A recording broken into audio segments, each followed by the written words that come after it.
Joining me now is criminal defense attorney Brian Claypool. Brian, thank you so much for being with us. Obviously, there are so many questions that are unanswered in this case. So before we kind of get into more details, let's talk about how this will all likely proceed, considering the suspect in custody is, as we now know, an undocumented migrant. How does that impact all of this?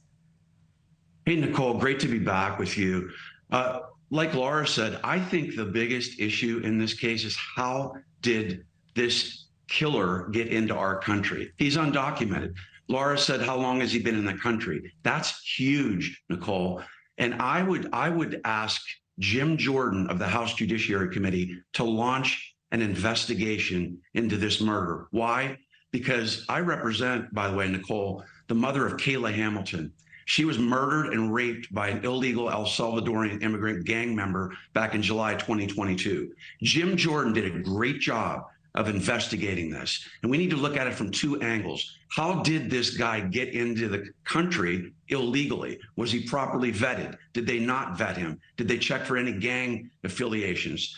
And then, Nichole, the next question is, where's he been since he came into the country?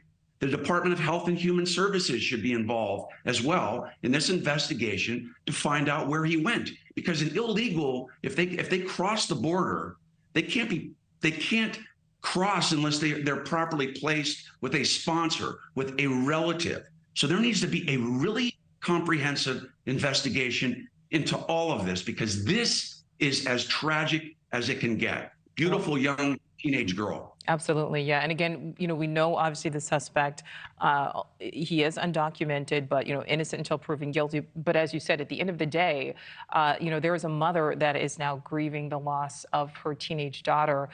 Brian, we know security footage really played a key role in helping those investigators track down Govea Romero. How critical is that same footage going to be the case if it goes to trial?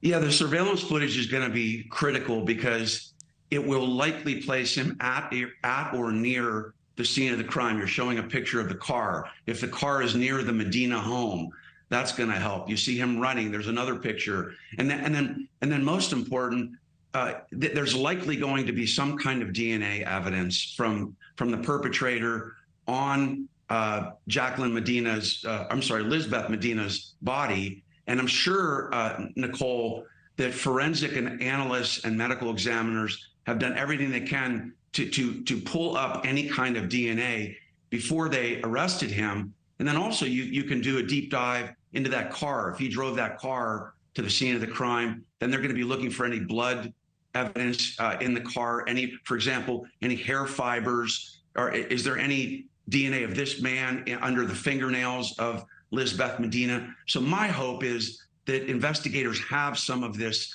forensic, tangible DNA evidence to put this guy behind bars forever. And I would not deport this guy, Nichole. Do not deport this guy. Prosecute him here. And this is Texas, by the way. And if he's convicted, the death penalty applies. Yeah, and we saw some video there from Lizbeth's. There was a vigil held, purple, being her favorite color. You talked about DNA evidence. We know DNA does not lie.